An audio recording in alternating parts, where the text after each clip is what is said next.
வணக்கம். இது தமிழ் குரலின் வளவன எக்ஸ்க்ளூசிவ்.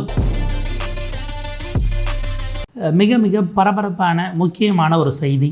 தமிழ்நாட்டினுடைய பாஜக மாநில தலைவர் திரு அண்ணாமலை என்ன இந்த வழக்கில் விசாரிக்கக்கூடாது என்று சொல்லி உச்சநீதிமன்றத்தை நாடி தேடி ஓடி இருக்கிறார் அப்படிங்கிறது தான் ஒரு முக்கியமான செய்தி.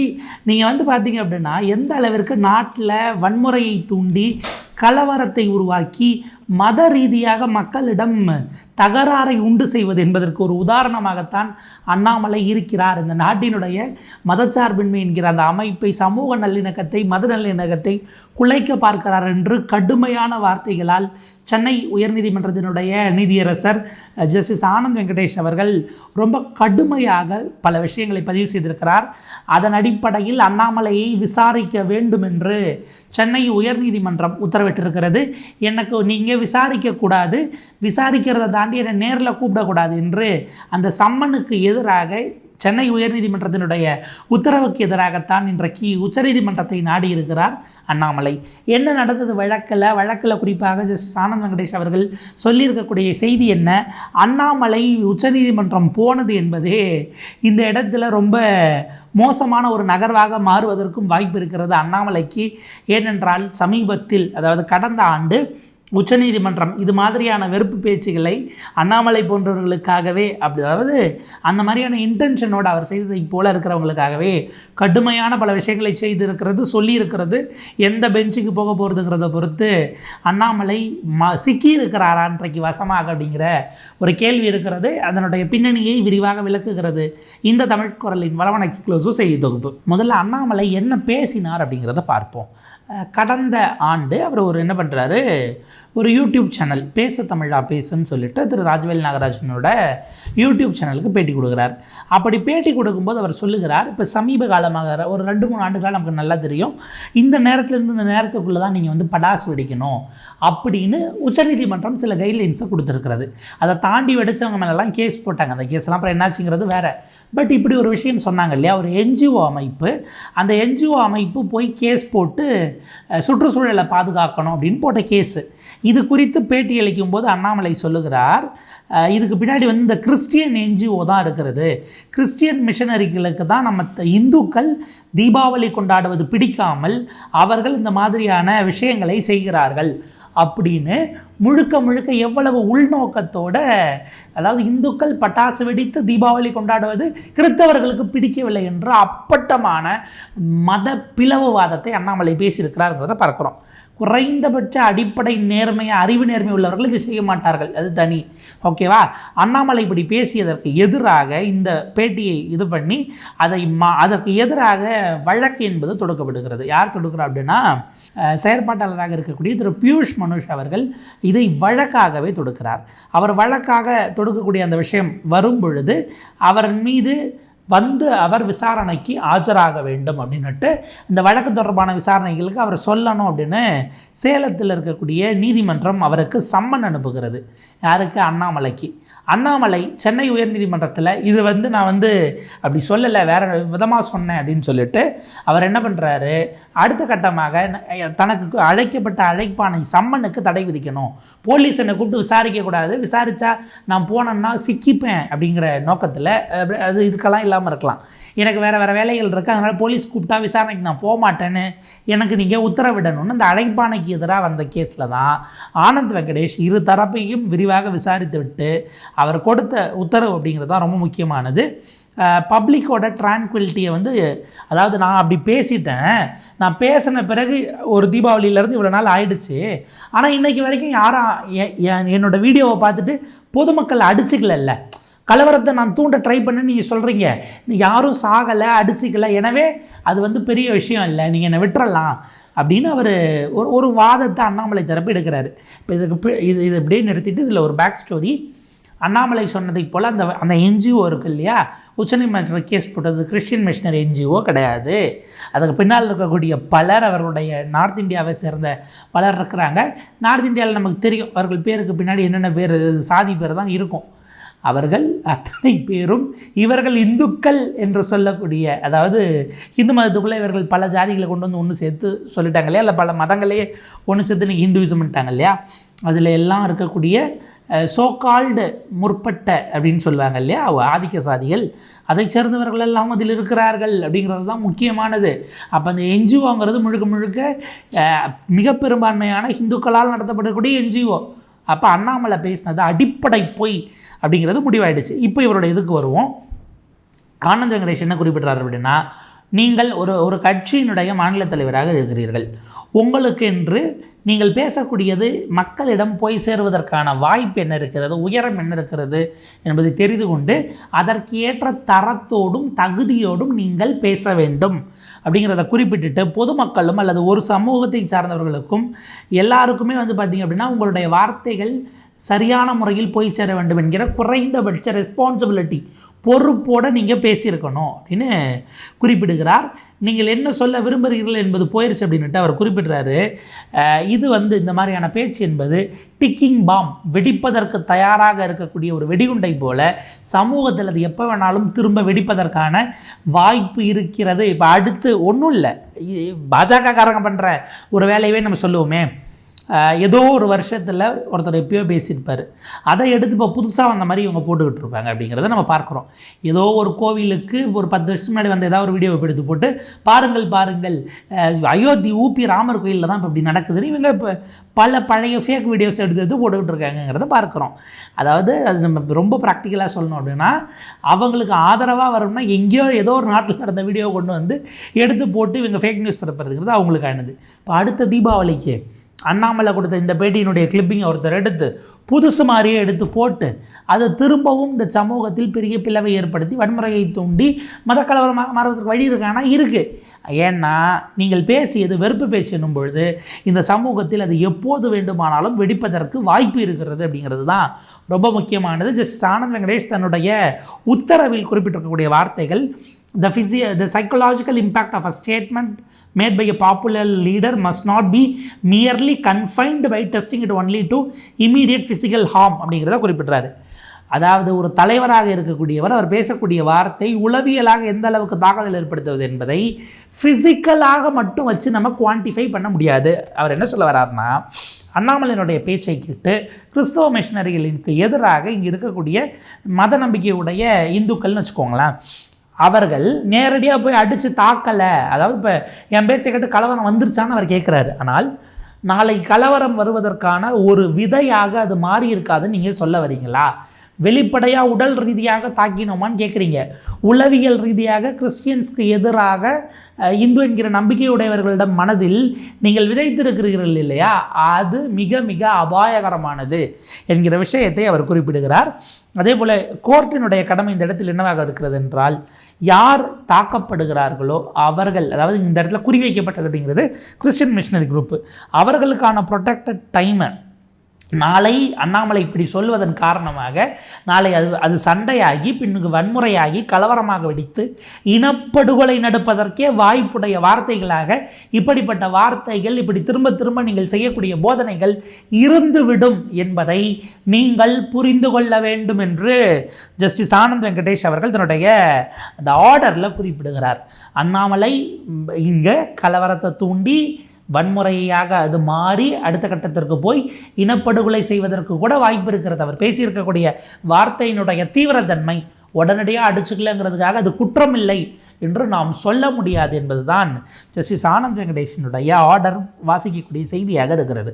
அப்போ இவங்க குறிப்பிட்றாங்க, ஒரு பொது இடத்துல இருக்கும் பொழுது மக்கள் உங்களை பார்க்குறாங்கன்னும் பொழுது இந்த மாதிரியான விஷயங்களை நீங்கள் பண்ணக்கூடாது அப்படிங்கிறத குறிப்பிட்றாரு.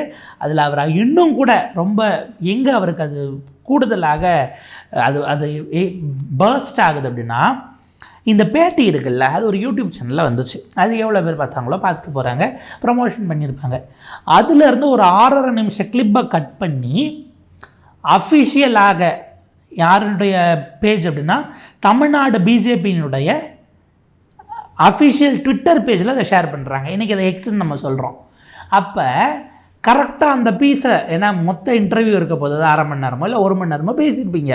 மொத்தமாக நீங்கள் எடுத்து போட்டு உள்ள ஒரு போர்ஷன்னா பரவாயில்ல, கரெக்டாக இந்த போர்ஷனை நீ திட்டமிட்டு கட் பண்ணி உன்னோட அஃபிஷியல் பேஜில் போடுற அப்படின்னா, இது இந்துக்களுக்கும் கிறிஸ்தவர்களுக்கும் நடுவே திட்டமிட்டு வன்முறையை பரப்புவதற்காக உண்டாக்குவதற்காக உங்களுடைய நோக்கம் இன்டென்ஷன் என்பது அப்படியே பச்சையாக வெளிப்படுது அப்படின்னு அவர் குறிப்பிட்றாரு.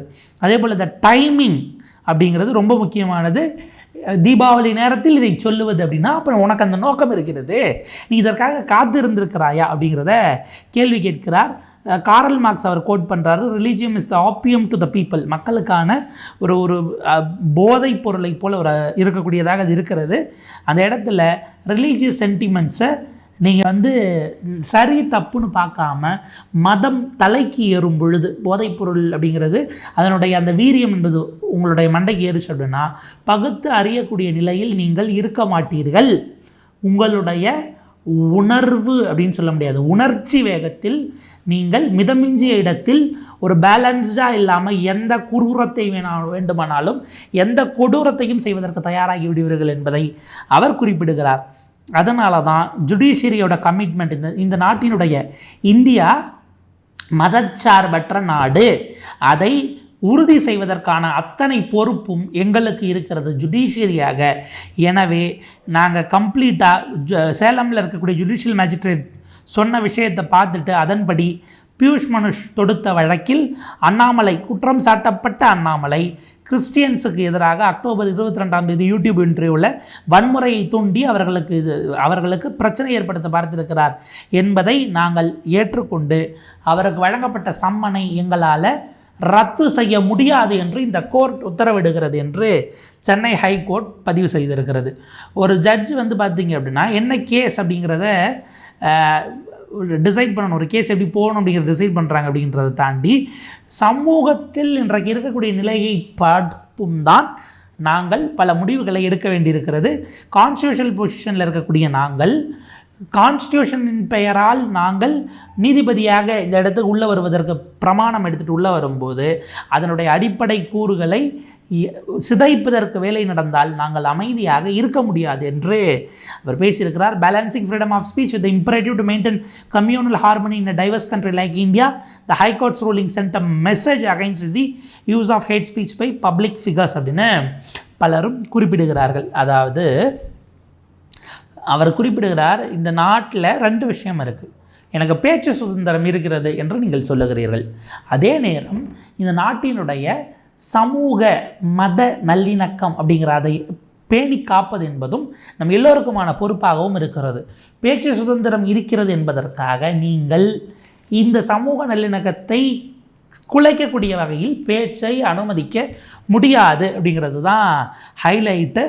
1966 இந்தியாவினுடைய அரசமைப்பு சட்டம் கான்ஸ்டியூஷன் பெஞ்ச் கொடுத்த ஒரு வேர்டிக்கில், அதாவது யக்ன புருஷ் தஸ்ஜி விசஸ் முல்தாஸ் கேஸ் அப்படிங்கிற ஒரு கேஸில் உச்சநீதிமன்றத்தினுடைய நீதிபதியாக இருந்த பிபி கஜேந்திர கட்கர் அப்படிங்கிறவர் கொடுத்த ஒரு ஜட்ஜ்மெண்ட் அவர் குறிப்பிடுகிறார்.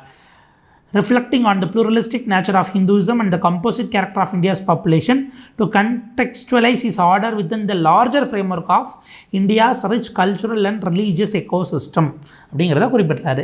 அதாவது நீங்கள் எல்லா மதத்திலும் சமத்துவம் அப்படிங்கிறத நோக்கியோ அல்லது மற்ற நம்பிக்கை உடையவர்களை நீங்கள் மதிப்பது அப்படிங்கிறது தான் பிரதானமானது. உங்களுடைய தனி மனித மத நம்பிக்கைகளை தாண்டி இந்த நாட்டினுடைய அரசமைப்பு சட்டம் எதன் மீது ஏறி நிற்கிறது என்றால், இந்த நாடு ஒரு தனிப்பட்ட மதத்துக்கான மதச்சார்புடைய நாடு அல்ல என்பதன் மீது ஏறி நிற்கிறது. நீங்கள் எல்லாரும் சொல்லுவாங்க, இந்த செக்யூலருங்கிற வேர்டு எமர்ஜென்சியில் சர்வாதிகாரியாக இருந்த இந்திரா காந்தி அவர்கள் கொண்டு வந்துட்டாங்க, அதனால் அதை நம்ம ஏற்றுக்க முடியுமா அப்படின்னு பலரும் கேட்குறாங்க. இப்போ அதில் சரி தவறு, திரும்ப ஒரு கான்ஸ்டியூஷன் திருத்தம் பண்ணலாம், இதெல்லாம் ஓகே. ஆனால் அரசமைப்பு சட்டத்துக்கு உள்ளே இருக்கக்கூடிய கூறுகள் இருக்குல்ல, அப்படி இருக்கக்கூடிய கூறுகள் ஏதாவது இந்த நாடு ஒரு மதத்தினுடைய அடிப்படையில் தான் நடக்க வேண்டும் என்று சொல்லக்கூடியதாக இருக்கிறதா அப்படிங்கிறது தான் நம்முடைய கேள்வியாக இருக்கிறது. அதனால தான் மைனாரிட்டி இன்ஸ்டிடியூஷன்ஸ்க்கான ப்ரொடெக்ஷன்ஸ்லேருந்து அவர்களுக்கான ஸ்பேஸ்லேருந்து பல விஷயங்களையும் அவர்கள் பார்த்து செய்திருக்கிறார்கள். இந்த சோ கால்டு அல்லது ஒட்டுமொத்தமாக ஒன்று சேர்த்து ஹிந்து மதம் என்று சொல்லப்பட்ட மதத்திற்குள் இருக்கக்கூடிய அதில் இருக்கக்கூடிய பிற்படுத்தப்பட்ட பட்டியல் சமூகத்தினர் மற்றும் பழங்குடியினர் இருக்காங்கல்ல, அவங்களுக்கும் ப்ரொடெக்ஷனை கொடுத்தாங்க அப்படிங்கிற கேள்வியெல்லாம் இருக்குது இல்லையா? அப்போ இது ஏற்கனவே யாரெல்லாம் முற்பட்டு இருந்தார்களோ அல்லது ஆதிக்கம் செலுத்தக்கூடிய இடத்தில் இருந்தார்களோ அந்தந்த ஆதிக்கம் சார்ந்தவர்களினுடைய கைக்குள் மற்றவர்கள் போய் அவர்களுக்கு அடிமைகளாக இருப்பதை அனுமதிக்க முடியாது என்பதனுடைய கூறாகத்தான் இருக்கிறது. அதன் அடிப்படையில் சுப்ரீம் கோர்ட் போயிருக்குது. இப்போ சுப்ரீம் கோர்ட் போயிருக்குது, இந்த வழக்கு அண்ணாமலைக்கு என்னங்க நியாயம் கிடச்சிருமா, அவர் பாவம் அப்படின்லாம் பலரும் பேசலாம். அண்ணாமலைக்கு என்ன நடக்கும் அப்படிங்கிறத பார்க்குறதுக்கு முன்னாடி உச்சநீதிமன்றம் கடந்த ஆண்டு, இப்போ நம்ம பிப்ரவரி மாதத்தில் இருக்கிறோம், கரெக்டாக ஒரு 10 மாதத்துக்கு முன்னாடி கடந்த ஏப்ரல் மாதம் 28ஆம் தேதி அப்போ ஜஸ்டிஸ் KM ஜோசப் அவர்கள் ஓய்வு பெறுவதற்கு முன்பாக ஜஸ்டிஸ் BV நாகரத்னா அவர்கள், இப்போ சமீபத்தில் பில்கிஸ் பானு வழக்கில் தொடங்கி டிமானிட்டைசேஷன்லேருந்து பல விஷயங்களில் வெளிப்படையாக உடைத்து பேசக்கூடிய ஒரு பெக்யூலர் வியூ கொடுக்கக்கூடிய நீதிபதி, பெண் நீதிபதி ஜஸ்டிஸ் BV நாகரத்னா, இவங்க 2 பேர் கொண்ட அமர்வு பல நோட்டபிள் ஜட்ஜ்மெண்ட்ஸை கொடுத்துருக்குறாங்க. அதில் ரொம்ப முக்கியமானது தான் அவங்க அன்னைக்கு கொடுத்த ஒரு ஜட்ஜ்மெண்ட்டு. ரெஜிஸ்டர் எஃப்ஐஆர், இந்தியா முழுக்க இருக்கக்கூடிய அத்தனை மாநிலங்களுக்கும் ஒரு ஆம்னிபஸ் ஆர்டரை அந்த பெஞ்ச் கொடுக்குது. என்னென்னா, register FIR against hate speech even in absence of complaints, supreme court direct states அப்படிங்கிறது தான் பார்க்குறோம். த ஹிந்துவில் ரிப்போர்ட் ஆகிருக்கு. அதாவது எந்த மதத்தை சேர்ந்தவர்களாக இருந்தாலும் சரி, அவர்கள் யார், அவர்கள் மற்ற மதத்தை எதிர்த்து அவர்களுக்கு விரோதமாக அவர்களை உணர்வு ரீதியாக காயப்படுத்தக்கூடிய வகையில் அவர்களை இழிவுபடுத்துவதாக வெறுப்பு பேச்சு என்பதை ஆயுதமாக எடுத்தால் போலீஸ், அந்த நாட்டில் இருக்கக்கூடிய போலீஸ்காரர்கள் கம்ப்ளைண்ட் யாரும் கொடுக்காமலே அவர்களின் மீது எஃப்ஐஆரை பதிவு பண்ணி வழக்கு விசாரணையை நீங்கள் நடத்த வேண்டும் என்று உச்சநீதிமன்றம் ஒரு மிகப்பெரிய ஆம்னிபஸ் ஆர்டரை இந்தியாவில் இருக்கக்கூடிய அத்தனை மாநிலங்களுக்கும் யூனியன் பிரதேசங்களுக்கும், இந்தியா என்கிற இந்த நிலப்பரப்பு, அதனுடைய ஆட்சி எல்லை, நம்முடைய பார்லிமெண்ட்டினுடைய ஆட்சி எல்லை எது வரைக்கும் இருக்கிறதோ அது எல்லாத்துக்கும் சேர்த்து அந்த ஆர்டரை அன்றைக்கு கொடுத்திருந்தார்கள். ஆக்சுவலாக இந்த சமயம் அப்படிங்கிறது ரொம்ப முக்கியமானது அப்படிங்கிறத பார்க்குறோம். என்னென்ன விஷயங்கள் எல்லாம் அப்படின்னு பார்க்கும்போது, செக்ஷன் 153 இரு பிரிவினருக்கிடையே வன்முறை தூண்டுவது, 153B தேசிய ஒருமைப்பாட்டை குலைப்பது, அது சார்ந்த விஷயங்களை நோக்கி, அதாவது சமூகத்தில் கொந்தளிப்பை உருவாக்குவது போன்ற விஷயங்களுக்கான வேலைகளை செய்வது, 505 பப்ளிக் மிஸ்சீஃப் பொது இடங்களில் மிக மோசமாக நடந்து கொள்வது, 295A அதாவது திட்டமிட்டு இந்தியாவில் இருக்கக்கூடிய அவுட்ரேஜஸ் ரிலீஜியஸ் ஃபீலிங், மத நம்பிக்கைகளை புண்படுத்தி அதற்கு எதிரான வேலைகளை செய்வது அப்படின்ட்டு திட்டமிட்டு துர்நோக்கத்தோடு அப்படிங்கிறது தான் சில செக்ஷன்ஸ் கொடுத்துருக்குறாங்க. இது எல்லா செக்ஷன் ஐபிசிலையும் சுவோமோட்டோவாக, அதாவது யாரும் கம்ப்ளைண்ட்டே கொடுக்காம வழக்கை பதிவு செய்து அதை அடுத்தடுத்த கட்டங்களுக்கு விரைவாக நடத்த வேண்டும் என்று ஏற்கனவே உச்சநீதிமன்றம் சொல்லியிருக்கிறது. ஸோ இப்போ நம்ம அந்த இடத்துக்கு நகர்ந்தோன்னா தான் நம்முடைய உச்சநீதிமன்றம் ஹேட் ஸ்பீச்சுக்கு எதிராக இவ்வளவு சொல்லியிருக்கும்போது, ஆக்சுவலாக இதுலேயே கூட இந்த சாலிசிட்டர் ஜெனரல் போய் ஒரு பெரிய கூத்தடிச்சார். என்ன அப்படின்னா, இதை அவங்க சொல்லிட்டாங்கல்ல, அதாவது இந்த கேஸ் எதுவாக போச்சு அப்படின்னா, ஹிந்து சாமியார்கள் சிலர், சாதுக்கள்னு நம்ம சொல்ல முடியாது, சாமியார்கள், அவங்கெல்லாம் ஒன்று சேர்ந்துக்கிட்டு ஏதோ ஒரு மாநாடு நடத்தினாங்க. அந்த மாநாட்டில் முழுக்க இஸ்லாமியர்களை வெளிப்படையாக இனப்படுகொலை என்கிற ரேஞ்சுக்கு அவங்க பேசினாங்க. அந்த வீடியோ ஃபுட்டேஜ் சமூக வலைதளங்கள் முழுக்க வைரலாச்சு. ஆனால் யாருமே கம்ப்ளைண்ட் கொடுக்கல அப்படின்னுட்டு யூபின்னு நினைக்கிறேன், அந்த அரசு நடவடிக்கை எடுக்கலை. யூபியில் அப்படி இருந்தது, குஜராத்தில் இருந்தது, மத்திய பிரதேசில், வேறு இடத்துலலாம் இவங்க கூட்டம் கூட்டுவாங்க ஹிந்துத்துவவாதிகள். அதற்கு பிறகு அது வந்து வேற ஒருத்தர் கம்ப்ளைண்ட்டாக உச்சநீதிமன்றத்துக்கு போய் இதை கேஸாக ஃபைல் பண்ணணுன்னு போகும்பொழுது தான் இப்படி ஒரு ஆம்னிபஸ் ஆர்டர் வந்தது. அப்போ இதுக்கு என்ன தெரியுமா பண்ணார், அதாவது மோடி கவர்மெண்ட் என்ன தெரியுமா பண்ணுச்சு, நம்ம டிபேட்டில் வலதுசாரிகள்லாம் வருவாங்க, இல்லை ஆர்எஸ்எஸ் ஆதரவாளர்கள்லாம் வருவாங்க, அவங்க வந்துட்டு பேசுவாங்க, நீ இதை கேட்டியா, இதை மட்டும் சொல்கிறல்ல, இதே அந்த இடத்துல ஒரு முஸ்லீம் இருந்திருந்தா சொல்லியிருப்பியா, ஒரு கிறிஸ்டியன் இருந்திருந்தா சொல்லியிருப்பியா அப்படின்னு கத்திக்கிட்டு இருப்பாங்க. நீங்கள் ஏதாவது ஹிந்து கோயில்களில் அனைத்து சாதியினரும் அர்ச்சகராகணும், தீண்டாமல் இருக்குது அப்படின்னா இவங்க சொல்லலையா, அவங்கள கேட்டியா அப்படிம்பாங்க. இதே வேலையை இந்த வார்த்தை பேசாமல் சாலிசிட்டர் ஜெனரல் போயிட்டு, நீங்கள் உச்சநீதிமன்றத்தில் பேசுகிறாரு, நீங்கள் மற்ற மதத்தை சேர்ந்தவர்கள், இந்து மதத்தை சேர்ந்தவர்களின் மீது அவர்களை தாக்கி வெறுப்பு பேச்சு போன்றவற்றை பேசும் பொழுது அதை ஒரு மாதிரி ட்ரீட் பண்ணுறீங்கிற குற்றச்சாட்டை அந்த டோனில் சாலிசிட்டர் ஜெனரல் துஷார் மேத்தா உச்சநீதிமன்றத்திலேயே நீதிபதிகள்கிட்ட பேசினார் அப்படிங்கிறத தான் பார்க்குறோம். இப்போ ஜஸ்டிஸ் BV நாகரத்னாவும் இருக்கிறாங்க. 2027 முதல் உச்சநீதிமன்ற பெண் தலைமை நீதிபதியாக வருவதற்கு வாய்ப்பு இருக்கிறது. ஒருவேளை இதெல்லாம் அவங்க பெஞ்சுக்கெலாம் போச்சு அப்படின்னா நமக்கு மிகப்பெரிய ஃபன் இருக்கிறது. அதே போல் ஜஸ்டிஸ் சந்திரசூட் அவர்கள் பெஞ்சுக்கு போகும்பொழுதும் கூட அது வேறு விதமாக பார்க்கப்படும் என்கிற பார்வை தான். பார்ப்போம் இதனோட டெவலப்மெண்ட்ஸ் அடுத்த நிலையில் எப்படி இருக்குது அப்படிங்கிறத பார்ப்போம். அண்ணாமலை அவர் தன்னைத்தானே ப்ரொஜெக்ட் செய்து கொள்ளக்கூடிய அளவிற்கு அவர் ஒரு தலைவராக வரக்கூடிய விஷயங்களை இருந்து சந்திப்பார் என்று எல்லோரும் எதிர்பார்த்து கொண்டிருக்கக்கூடிய சூழலில் எனக்கு சம்மன் அனுப்பக்கூடாது என்று அடுத்தடுத்த கட்டமாக நீதிமன்றங்களை நாட தொடங்கியிருக்கிறார்.